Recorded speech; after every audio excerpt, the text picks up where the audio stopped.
Hi, I'm Matthew, and I'm joined by my friend Rachel. Hello, Matthew. I'm Rachel. Welcome, everyone, to our still untitled Star Wars show here on Outpost Unknown. We are posting a video every week of our review and reaction to the new episodes of Andor. And well, Hmm. I suppose it was bound to happen, Rachel, the dreaded filler episode. 6 episodes into a needlessly long and drawn out 12 episode series. A series that nobody asked for or wanted. The Steves and Ronins of the world were correct. Disney has put out a pointless prequel about characters nobody cares about. Did you cancel your Disney Plus subscription after this episode like I did?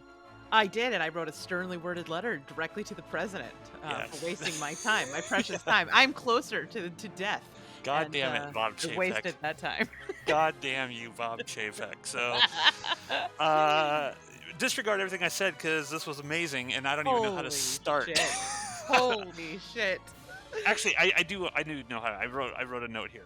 Okay. I actually looked up who directed this episode. Mm-hmm. A woman named Susanna White. I'd Yes. never heard of her before, but this was an incredible piece of television cinema. I mean, it was Yeah. cinema, Yeah. Oh essentially yeah. what it is. So I want to give big props to the director here because she knocked it out of the fucking park. And I Mm-hmm. think she did the previous two episodes too.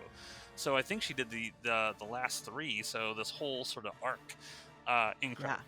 Yeah, I was looking at how this is all broken down. So the first three were by like a writer director combo. The second that was true of the second one. This next one is in I don't know if it's actually going to be a standalone, but in terms of who directed and wrote it, it is a standalone. And then the final episodes are all a combination of writer and director. Okay. So I don't know what that means in terms of our arc, but it's interesting. It's just something to note.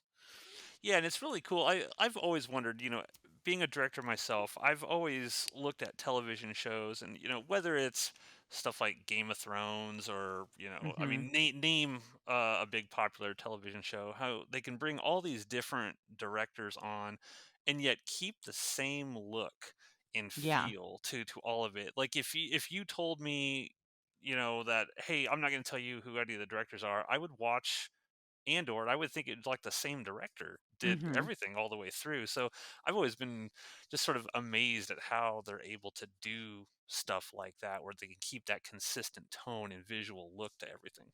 Yeah, I mean, it must come down to like extensive storyboarding and things like that, right? It's got to.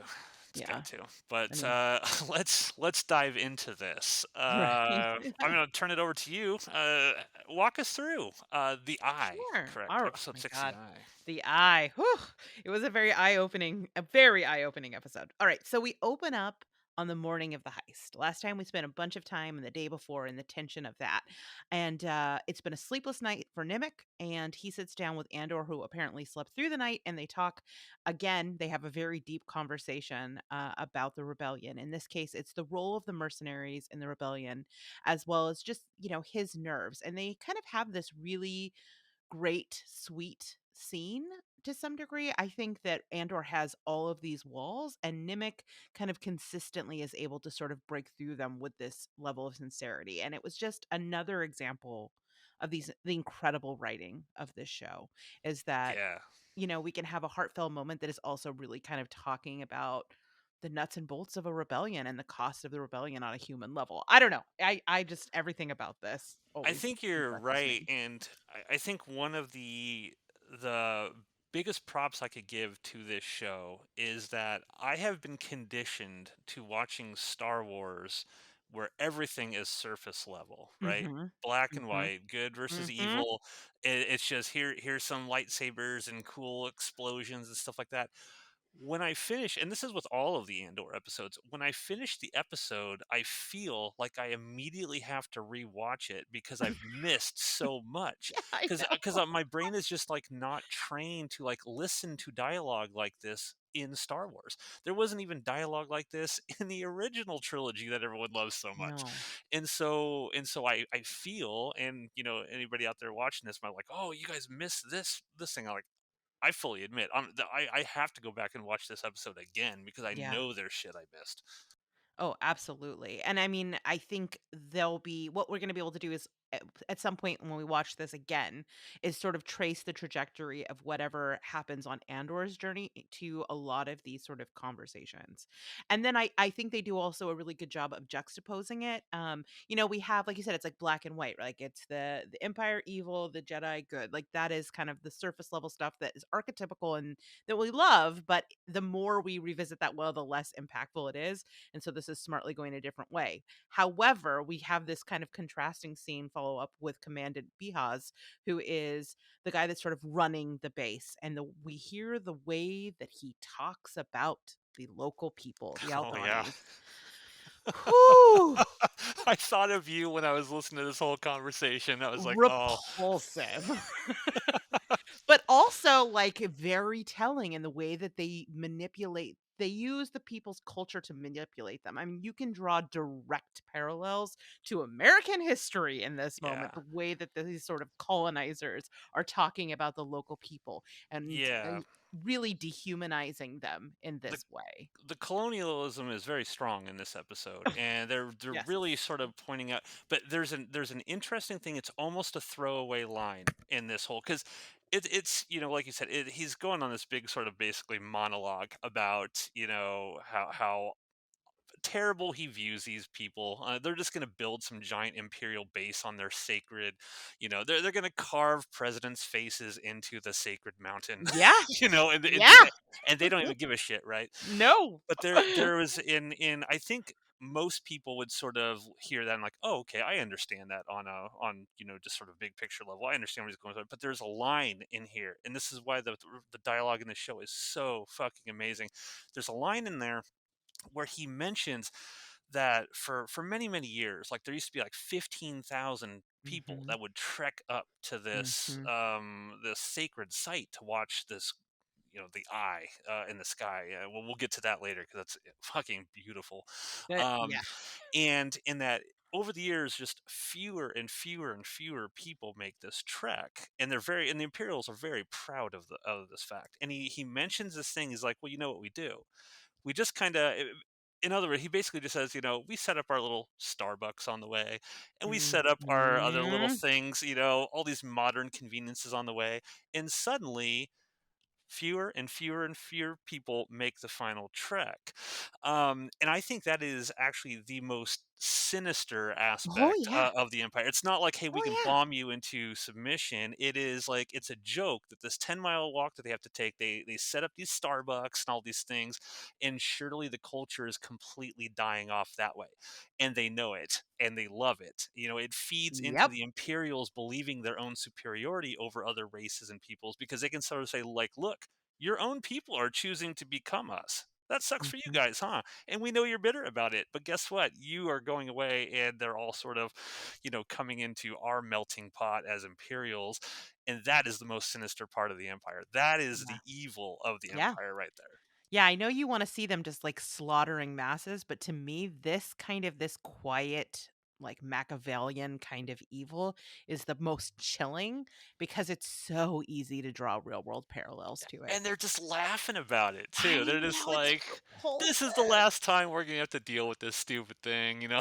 It's crazy, and it's such brilliant writing. It's so good, Mhm. but it's one of those things that if you're not paying attention to it and you just want pew pew pew, whiz whiz whiz, you're gonna miss it. You're gonna Yeah. completely miss it. Yeah. It's why it drives me crazy that more people are not talking about Andor the way that they talk of this should be a cultural zeitgeist in the way that something like House of the Dragon is. It's the best thing going Yeah. by far. Anyway, so before we move back to the actual heist, we do get another little scene with Commandant Bihaz, his home life, and how kind of unhappy his family is, and how he has these ambitions to get off the planet. And there's a kind of a funny exchange over his sash, and I only bring it up to just sort of point out Maybe you've just expanded. yes. That was such a great line. It is. But the care with and time that this takes with character development is Yes. incredible because later, obviously, as we get into the heist, those characters all play a role in it.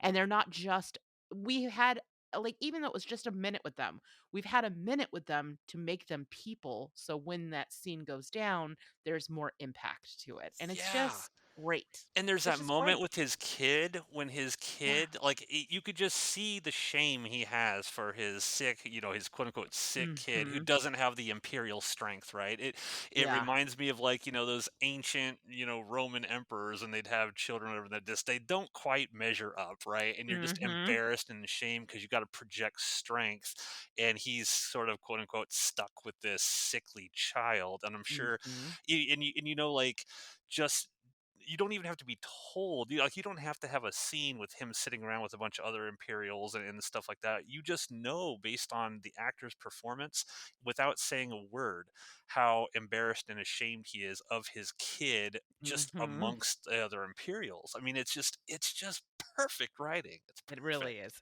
It's very economical and yet so impactful. It's Yeah, it's really incredible. So the heist begins. The Aldanis arrive, and waiting for them in typical Star Wars fashion are our rebels dressed up like yes. Imperial soldiers. And Gotta I have, didn't even mind it you here. I know, didn't even mind it here. you go to a concert to hear 'em play the hits. You know what I Exactly. mean? Yes. Yes. Not And the this is last time Cassian Andor will be dressed up as an Imperial. that is true. Like, it's the free bird of Star Wars, so I'm glad we had a moment with it, and it makes sense, like it gets them in. I do like that we had just enough information to know kind of generally where these things were going, but still we're very surprised by how it kind of all went down. We get, for instance, we see Cinta and Vel what they're up to finally because they've been very hush hush about it, and we get these amazing shots of them from underneath as they're using some sort of motorized device to do it, like an underwater infiltration Mission Yeah. Impossible style. Like when Uh, they're like when they drop down off like the dam and they're trying to scale up it. My favorite thing in that entire sequence though is again the human moments, right? So yes. Val has been like this badass take charge. I mean, Hmm. she's yelling at Stellan Skarsgård and all this stuff the whole time for 5 episodes, and then when she gets right down to it, she kind of freaks out.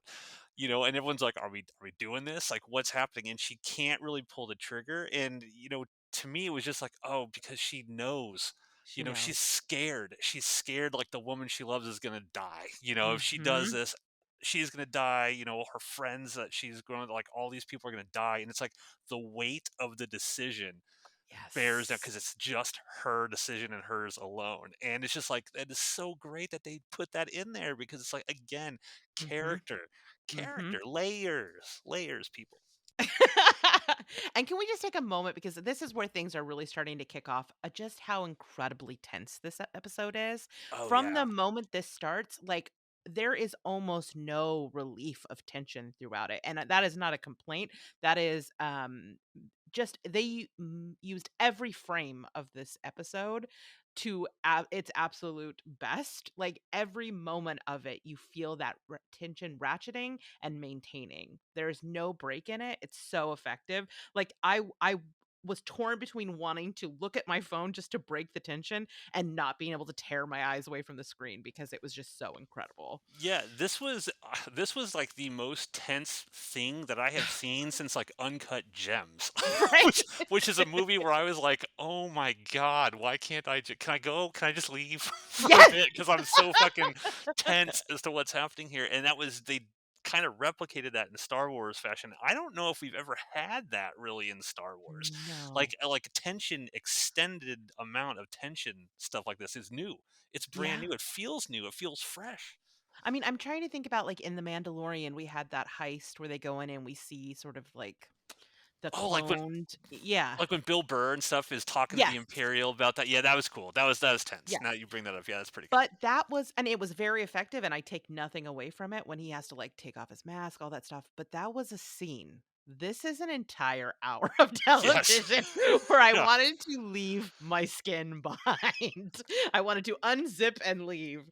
But yeah. Let's see here. So basically the heist comes together and it involves taking Behaz and his family captive because he's going to be able to open the vault. And for the most part, it's going according to plan. And I remembered as we were watching it, I was thinking about last week when we were talking about like how does this fall apart? Because inevitably we know that it has to. It's not going to just be smooth sailing. And so you and I were like trying to come up with all of these elaborate Yeah. ways because that is the typical formula.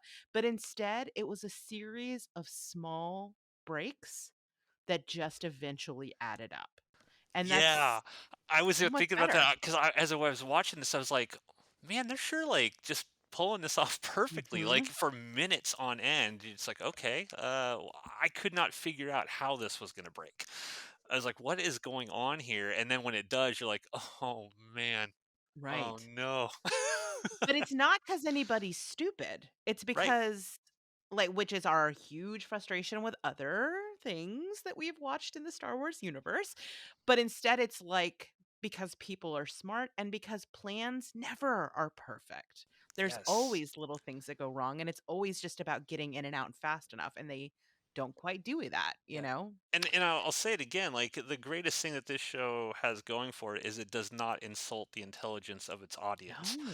It's like, Boba Fett did, Obi-Wan did, this does not. This is like, yeah, okay, I can I can't, it's like I can't again, I'm so conditioned to seeing a certain type of thing in Star Wars Mhm. over and over and over again that when I see something written intelligently, I don't know how to react. I'm just kind of like, I can't really predict how this is going to go, and I love that feeling.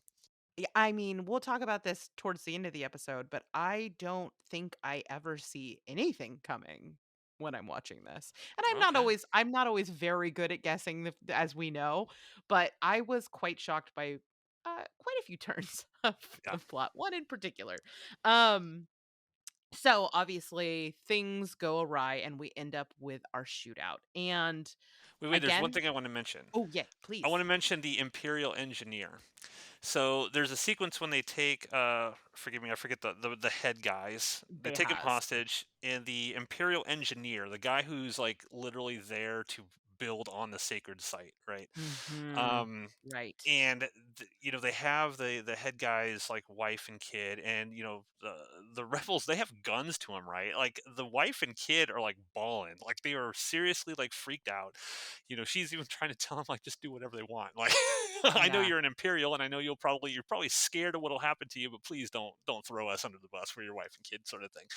And I love that the Imperial Engineer just does this sort of like act of bravery in a way from a Mhm. certain point of view where he actually like pulls a gun on him. He's like, let the kid go, like right now. Mhm. And I'm just like, wow, you don't see this from Imperials because you're so used to Imperials just being straight evil all the time. Now, I'm not saying Right. he's not a bad dude, but Yeah. you don't see Imperials trying to protect children. And again, it's humanizing that guy in that Right. moment where this is even a line for him. He's like, look, Yeah. I understand your rebel shit going on here. We do a lot of bad shit, but get your guns off that kid's head. That's a line too far. And he That's a stands good up for him, point. and then he just gets fucking gunned down. Honestly, that whole scene is so amazing. The It's tension cool. of that, and, Yeah. we do get a, like, somebody coming in at the last minute and shooting someone savior moment, but the exchanges that are happening, especially between Vel and Behaz, are so good. You see her kind of reclaiming sort of that, like, command position, and the things that they're talking about, like, where he's like, "You're just gonna kill us all." She's like, "Why? Because that's what you do?" "No, you can get out of this alive. You just need to do what we want you to do and everybody will survive." Kind of though there's these little moments where you really do see, even though they're like rebels and to the other side seem like villains, there is a morality that is there is a difference in morality between the two of them that Yeah. is maintained, which I Yeah. think is important. And I think it's cool that, like, you know, obviously the Imperials are still the bad guys, but just at least giving them that little bit of shade of gray, right? Going into it, it's like, oh man, this guy's trying to save this kid. I can Yeah. kind of understand why he would be doing this in that Yeah. specific situation. And then you kind of feel a little bit of sympathy when he gets just gunned down. You're like, Yeah. holy shit. It is Um, a Cinta does not play around, Matthew. Oh, I know, and I think another thing that obviously sets this show apart from I love Tamura Morrison, love him, Mhm. but he's no actor. Like you cannot put him in something like this, and I can take it seriously whatsoever.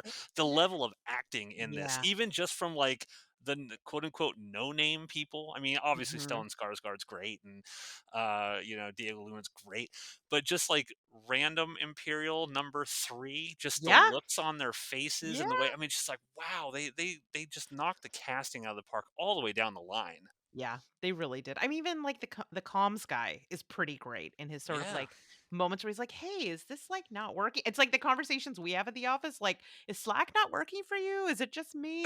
I don't. It's weird, just sort of these mundane human moments that are just seeded throughout this. And he And starts figuring it out, right? You start seeing just the look on his face. He's like, "Wait a minute, something wait a is minute, wait a going on minute. here." Yeah, The other thing that, and I sped past this, and I just want to point it out, is that this episode finally got two things right. I mean, Star Wars is not. I mean, obviously we all love Han and Leia, but you know, like that's no, I wouldn't say like a really well crafted romance. We just love them, and then obviously Anakin and Padme is an oh god. But in this one, we got like an actual romance that I bought, and they did not bury their gaze.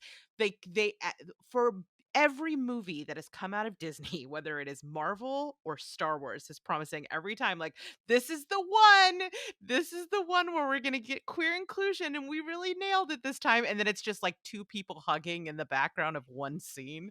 This yeah, one actually had queer characters, acknowledged it, and didn't kill them.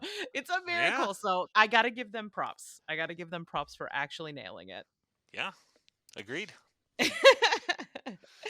Okay, so they let's get back to the heist. Obviously, there's a shootout. They We lose a couple of people right away. We lose both Gorn and we lose Tamarin or Taramin, who I don't know if we mentioned. We found out was a former stormtrooper. Yeah, which is why he was so take charge and telling And people like what yeah, to do and stuff like that. Did we see Gorn actually die on screen? Because I don't I even don't know if remember we seeing saw him him. die. I saw him get shot. I don't know if he. I guess we Okay. didn't see like the light go out of his eyes, but we Maybe did they see didn't him get focus shot. on it because I feel like I Yeah. missed it because I was like, where did he go? Sort of thing. I'm gonna have to Mm. watch it again. Yeah, he was the first one that gets shot, and then Taramin gets I shot. love the line with the Imperial guys like, "You're gonna hang for this," and he's like, "They should do a lot worse to me for serving under you for the past 7 years." I was like, "Wow, that's a good fucking line. Roasted. That's a good fucking line." He's like, "I welcome a hanging." Although I've watched this twice now. I went through and kinda, like, sped through it a second time because Oh, I okay. I I needed to, like, get all of the things in order.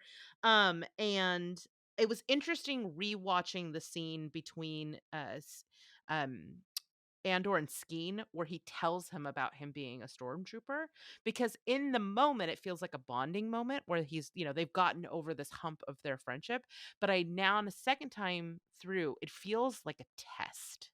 I think he Oh, wants to okay. see if Andor has an emotional reaction to learning that there is a stormtrooper in the group, because he wants to see if he's a pure mercenary or not. Oh, okay, I'm gonna look for that whenever I Yeah. rewatch this. Interesting. Yeah. I mean, it could just be my interpretation, but I was like, I like your interesting. interpretation. I think that adds more layers. Layers, All right, let's layers. talk about one of the saddest parts of this episode. One?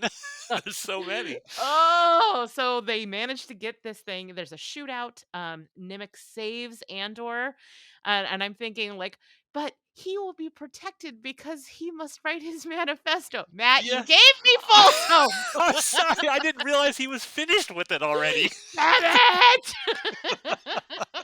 No plot armor. I needed it. And Oh, he was his so good. the moment when the thing rolls and crushes him, and he doesn't scream or anything. It's just the sound of it, and then the look on his face of like, oh fuck, Yeah. oh I fuck. I visibly, like, audibly, I should say, just went, "Oh, shit," when that happened. Mhm. Like, Alyssa and I were sitting there watching, I'm like, "Oh, shit," because you knew immediately. They play it off a little bit like, "Oh, he maybe he got paralyzed. I can't feel my legs," and all that stuff. But it's Yeah. like when that crunch, because and Ugh. what's the symbolism of the Imperial credits crushing this guy who's written this Yes. manifesto?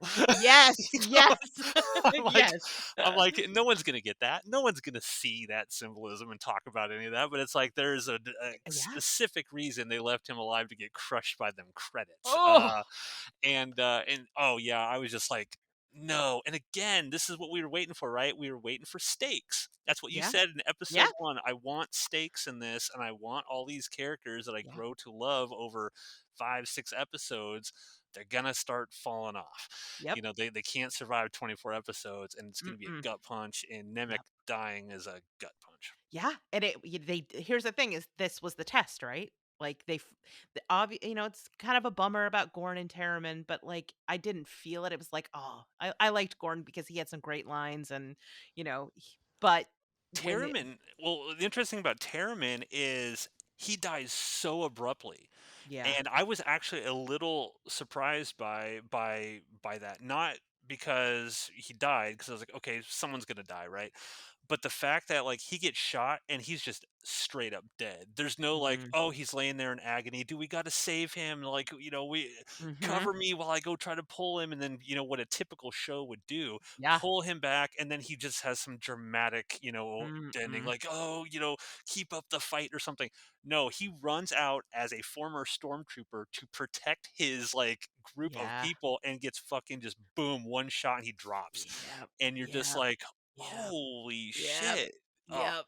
that's actually a great way to for him to have gone out, I think, because Yeah. it's just so much more impactful that way for Well, I the mean, overall story. sometimes the most shocking thing, and this is true in real life too, is not the drama of death, it's the abruptness and finality of it. Yeah. And and yeah, I think it communicates that. But then we also get the emotional death and proof that they are laying the groundwork for stakes. That one hurt. I was Hmm. genuinely bummed when that happened.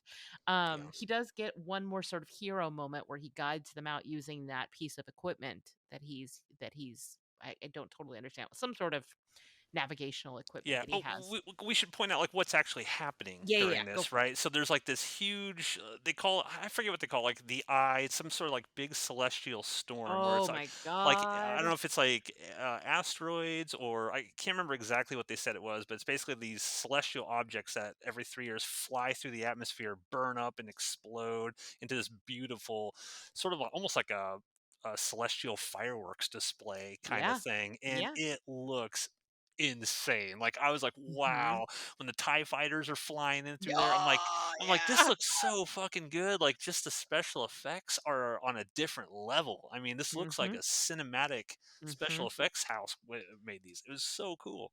Yeah, I know last time we were like, we've been hearing about this for a couple of day or a couple episodes. It better live up. So I was curious what you thought of it. I thought it was beautiful Yeah, it personally. was really, and I love what they did at the like towards the beginning of the episode. You just see like one flyby, right? Mhm. Every once in a while, and they're like at a certain point they go, "Is it started yet?" And like, well, the locals say it never ends. So yes, it's started, and it's just like exactly how you would imagine something like this. It's like when you Yeah. go out and watch like a meteor shower or something, Yeah. a few, and then a ton, over time as it builds Yeah. up, and it's so cool. It's so Yeah, cool. I think the addition of having sound also really helped with it too. It Yep. looked beautiful, but also like it felt like the first few times it's happening, like you feel that rum. If you have a good sound system, you get that rumble in your chest. It's really yeah, I think they made some really good choices with that. I also think that there is some degree in Star Wars of this one in particular, not all of them, obviously, because there are some beautiful green leafy planets. But with this one, it has been a very kind of muted, earthy palette. And so to kind of introduce all these bright, super saturated colors really contrasts with that and really kind of drives home the specialness of this event. And Yeah, that's a great point.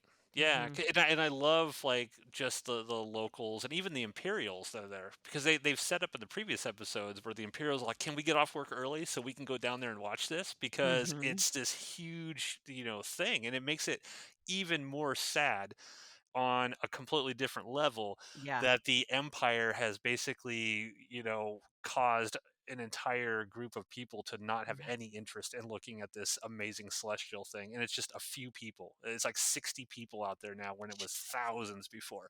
And you're just like, it just drives home how evil the empire is, and that's yeah. what I wanted from this show, because Good. we don't get to see. I mean, I love the empire. I'm not gonna lie, I love the empire, but I don't get to see him be really super evil in Star Wars, and I love the fact that they're not only being evil on sort of like a big level, but also on this very Yeah, subtle, like under yeah. the surface level, that's even more sinister.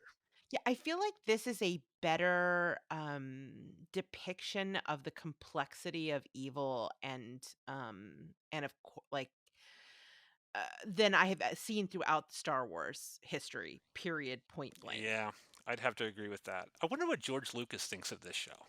Do you think George Lucas watches this? And I wonder if he watched this, like what his reaction to it would be. I feel like he would like it because I think he always wanted to get into the minutia more. You I hope know? so. I'd like to Yeah. think, and I like to hope that George Lucas is saying this and being like, "This is really good." I'm sure I'm it bought him another yacht probably, so he'll be yeah, fine. probably. Yeah, so let's see, what else happened in the end of this episode? They make their escape.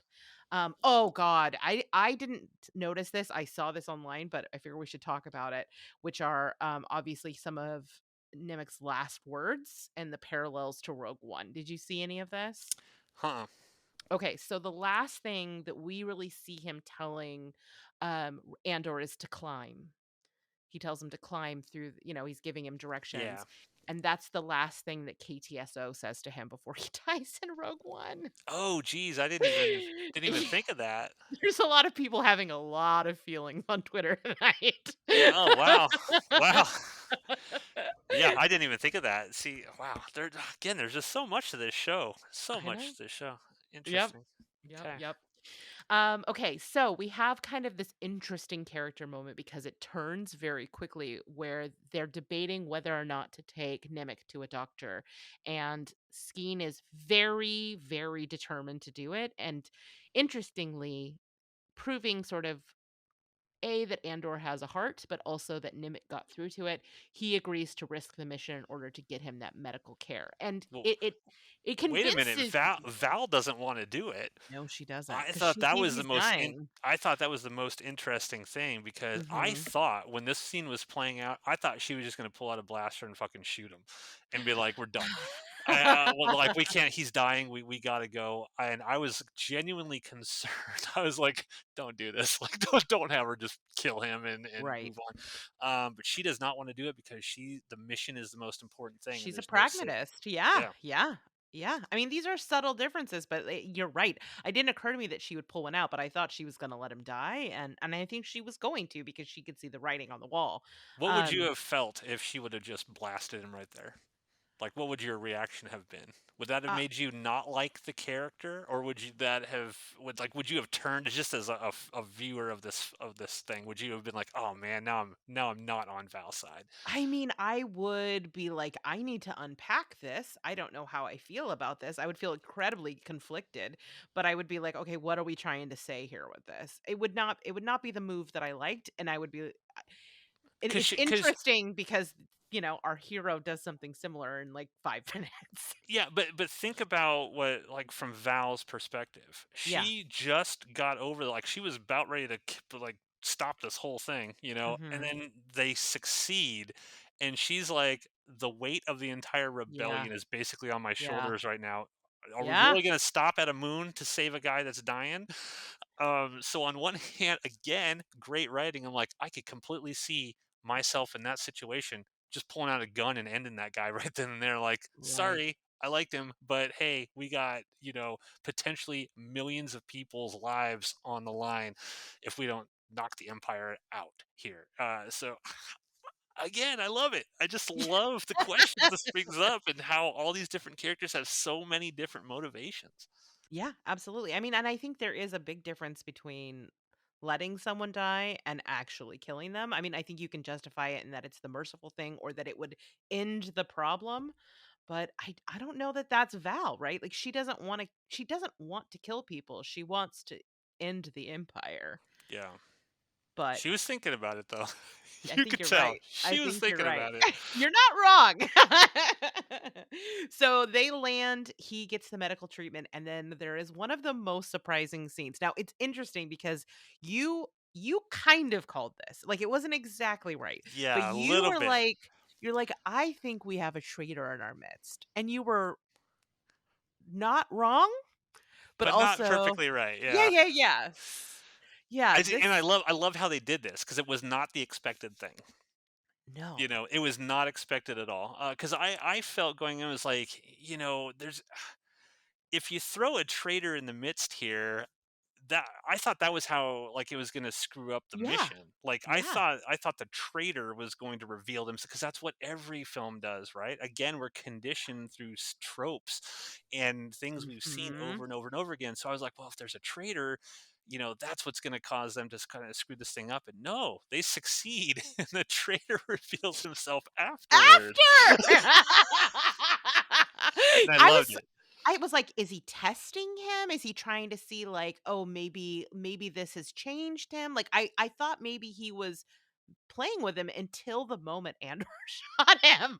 I Yeah, wasn't totally convinced that he was fully a traitor, but Andor saw something because I guess some of what he's saying is well, true. It I was game think. recognized game a little I bit. I think Andor kinda was testing him because Oh, he mentions, he goes, "What about your brother?" Because remember, Skeen gives him yeah. that whole thing about his Yeah. brother and his tree Tree farm and how farm, the yes. Empire ruined it. We had, like, I don't know, 2 episodes back, we had, like, 5 minutes of Skeen, like, laying his heart out about what happened to his brother, and then Skeen's like, "I don't have a brother." And I think at that point, Andor knew, like, this guy Like, is complete bullshit. oh. Like, everything about this guy who I thought, this guy's just a bad dude. And he's probably gonna, if I take this deal and fly off this planet with him, he's probably gonna fucking stab me in the back and kill Of me anyway. course, of So, course. but I do think what's interesting here, again, look in episode 1 when Andor accidentally kills Mhm. that dude, right? And Yeah, he's very freaked out by it. He's like, "What? Well, I didn't mean to," sort of thing. Like he's yeah. kind of fucked up that he killed this guy. Here, he just straight up fucking blast him Mhm. without a second's thought. So Right. he's just kind of like he's growing as a character. Yes, we could call that growth, I guess. I That's also growth. think as a franchise, like, how much did we debate and things were removed and changed around Han shooting first, and now Andor, he shot first. Yeah, He he shot did. real fast. He did, and I don't think anyone blames him. No, absolutely not, and nobody I mean, I don't know, I Yeah, never George had an Lucas probably issue didn't with like Han. that. George Lucas was Yeah, probably like, "No, no, that's no. not the hero way. Skeen should have shot first. He should have drew his gun." I feel like I George love you, Lucas drew George, but him. that was a bad decision. Oh, okay. So we find Andor ends the heist by basically being like, we won and now it's time for me to go. He doesn't try to take any extra money. In fact, I don't even think he takes any money. He just bounces with the guy's ship and is like Well, he 30 says credit. he wants his cut because But he doesn't he he's. spend his cut on that guy's ship? I think he might have just paid the guy double what it was worth, but still Got it. kept some of his stuff. He's like, "Hey, this is, Yeah. I got a lot of cut here. I'll give you 30,000 for your ship and bounce." But Yeah. it's so funny because he's just like, "Fuck y'all, I'm out." Yeah. Right? And in a typical television show, we're six Yeah. episodes in, and you're like, okay, he's helped the heroes, and now he's gonna continue on with the heroes. No, Mm-hmm. this is Nope. fuck this. This is stupid. Give Stellan Skarsgård his goddamn Kyber crystal back. I'm out of here. I don't want anything to do with this bullshit because good luck. I did my thing, and I'm Yeah. like, wow, that's so. Yeah. I would not have expected that from another television show because no other TV show would have done that. No, and they gave us Nimic, right? Like every other show, Nimic is the point of inflection for character development typically. Like once this child sacrifice although he's a grown ass man, but this child like man idealist sacrifices his life for the cause, like that's the thing that is finally the motivation that our hero needs to move on his hero's journey. But here Anders like, no, I'm still just Andor and I'm gonna go now." Yeah. And then Belle's like, take this manifesto. He wanted you to have it. No, I don't really fucking want it. Take it. Right. That's what he wanted. And then he takes it, and we know that manifesto that's going to come into play over the Oh, next few episodes for sure. oh, for sure, for sure. But it's just like we were talking about last time. Like, what is why is this called Andor? And I'm even more convinced now that even though it is being presented in ensemble style, it is ultimately about how he becomes the person that he is. And like this part, and there's 24 episodes to get him there. So if we rushed into him being like heroic Andor, then what do we do for the next Yeah. What is 24 minus 6? But why do we I'm not care, a rocket Rachel? scientist. Why do we care? No one cared about Andor and Rogue One, so why do we even care about this? This is Right? stupid. This show should Yes. just be fucking canceled now. It's dumb. He's not even a Jedi. It's funny because every time I watch one of these episodes, I look at it through this weird lens of our friends Ronan and Steve, Yeah? and how just for the weeks leading up to this, they're like, "There's Haters. no way I would ever watch this. This is so stupid. Who cares about this character? Blah blah blah blah blah." And we were the ones that were like, "Hey, let's give this a chance." Yes, Yeah. Boba Fett and Obi-Wan kind of sucked, but let's. I think it looks good, guys. Yeah. Check out the trailer. No, I'm not gonna watch a trailer for this stupid shit. I don't even think they And watched the trailer. I love that they are missing out I on this know. thing, because especially Ronan, because Yeah. Ronan was like, this is what I want from a Star Wars show. And this show is literally giving him everything he asked for, and he Yeah. refuses to watch it. Yeah. Like hoisted on his own petard, man. I know, I know, I know.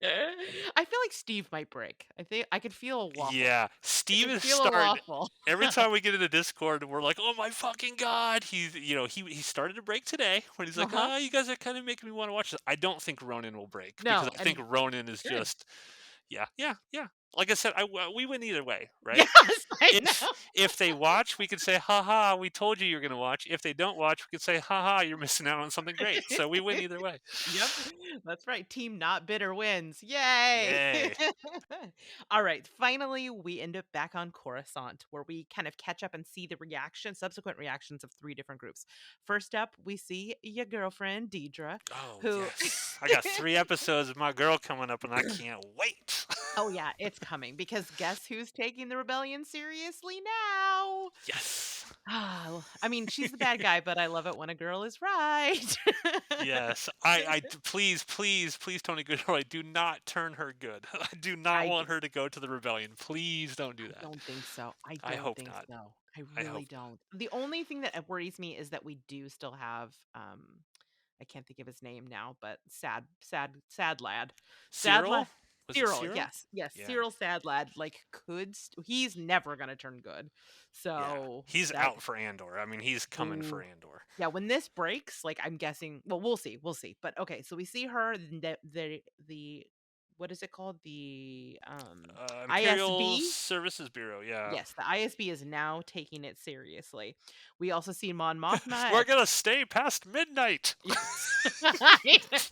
Everyone get out your methamphetamines. We're getting to work. We see Mon Mothma in the Senate giving a speech that is rapidly emptying and seeing the news of the rebellion.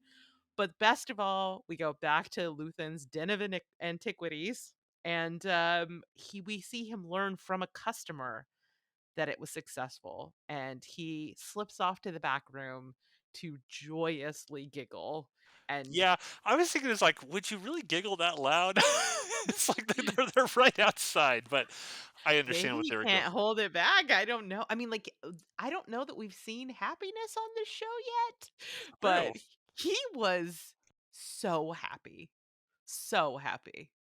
And it was Yeah. kind of so we had this incredibly dark ending kind of juxtaposed against someone that like true joy in this moment that he has successfully, really hit the empire. I don't know. It's just an interesting, like it gives Yeah. you kind of the darkness and also that little spark of hope that is always at the core of the best of Star Wars. Yeah, I absolutely agree. This this episode was incredible. I think this is the best. I think Yeah. this is Yeah. Oh, clearly come the on. best Come episode on. so far. Just a couple other notes that I had written on here. The Empire is going to massacre every soldier at that base.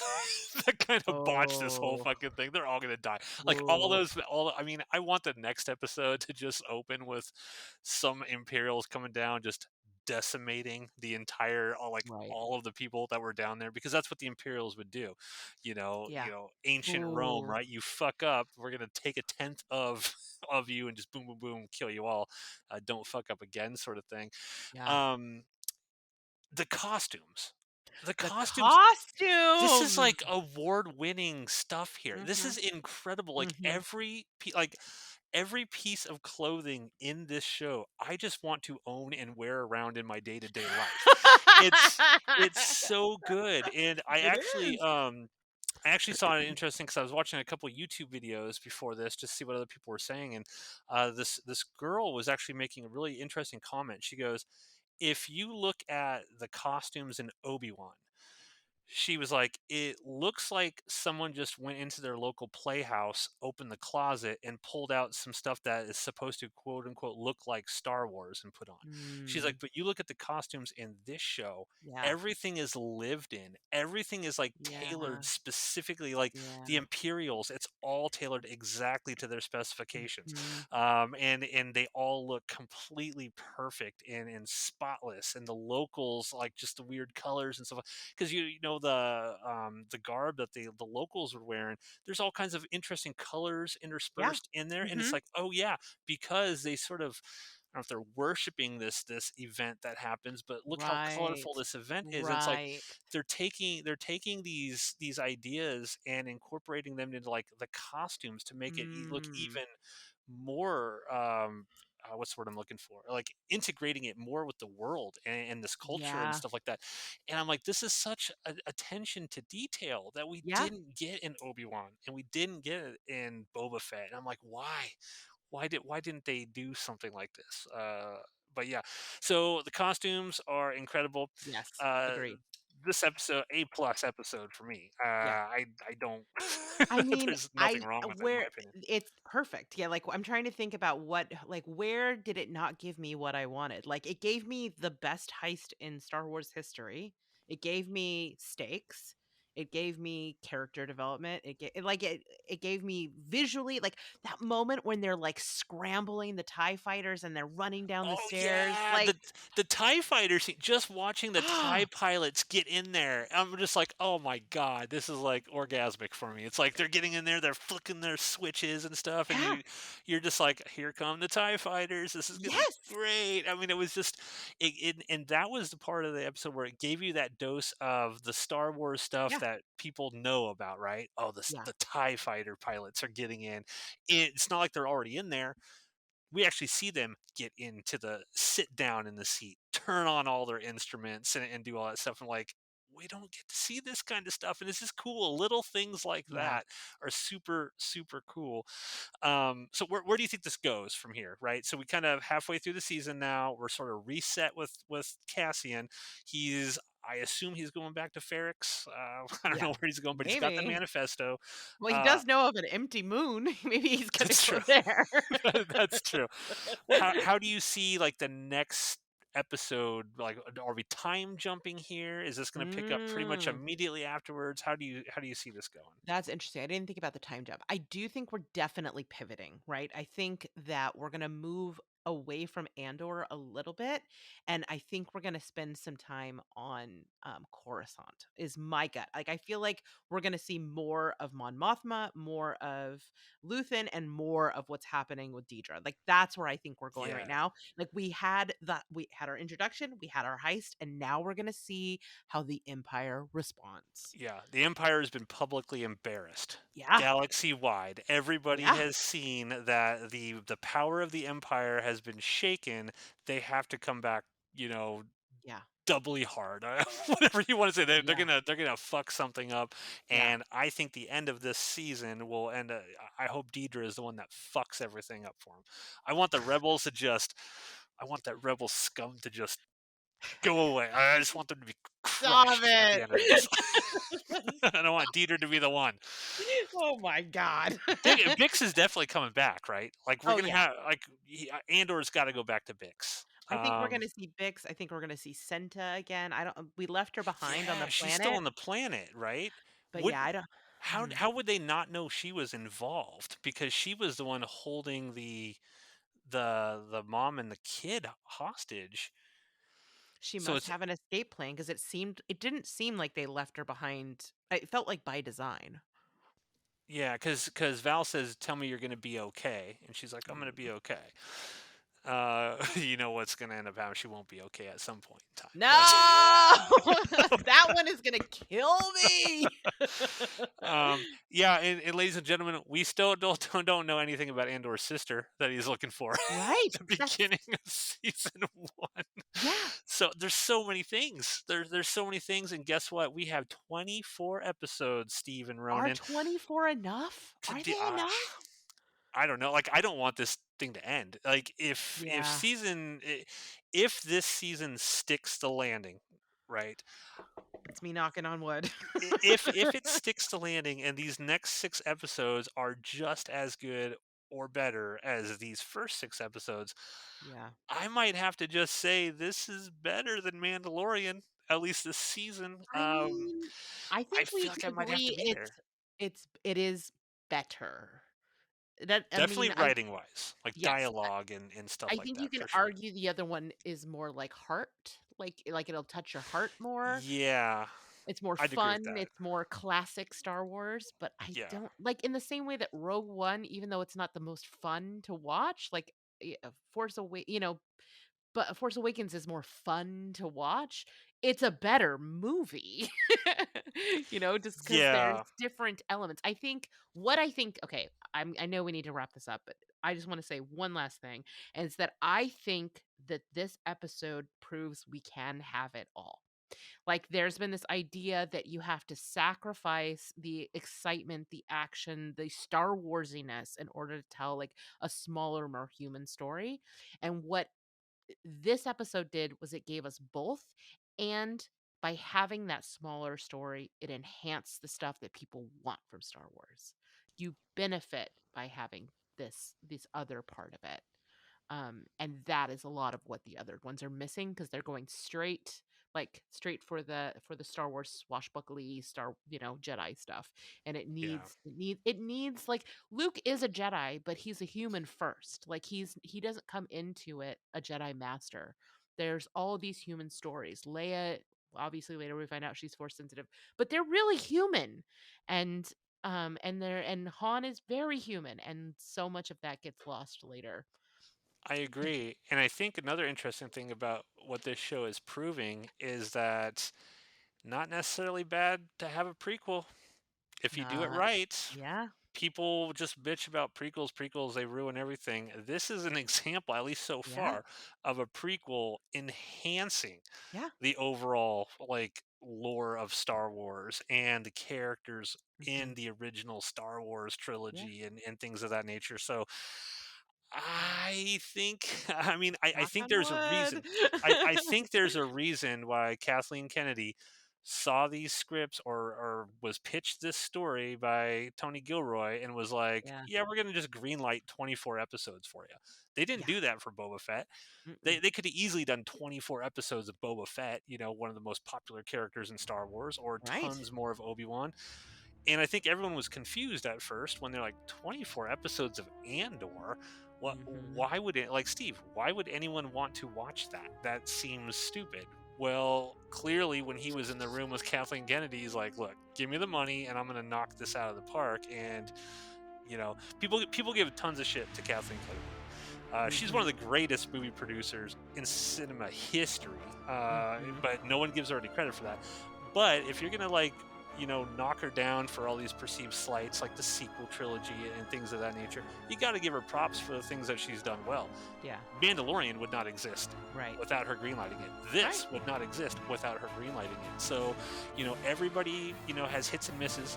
You can't bat 1,000 on everything. I know we want everything to be perfect, Of course. but I definitely think that, thank you, Kathleen Kennedy, for greenlighting something I didn't even know that I wanted. Yeah. It's actually great. So, Yeah. all right, everybody. This was, this show was originally going to be like, yeah, about 20, 30 minutes long, but these episodes are so fucking good. There's so much to talk Sorry. about. It ends up being like an hour long, which is fine because I like talking Star Wars and I Me don't have anyone I too. can talk Star Wars with like this. So I appreciate you, Rachel. Thanks for I jumping on and doing appreciate this. you too, friend. So next week we'll be back with episode 7 of Andor, and we will see what happens. So thanks for listening, and check out all the other cool stuff on Outpost Unknown. Especially the Steve cast. Bye, everybody.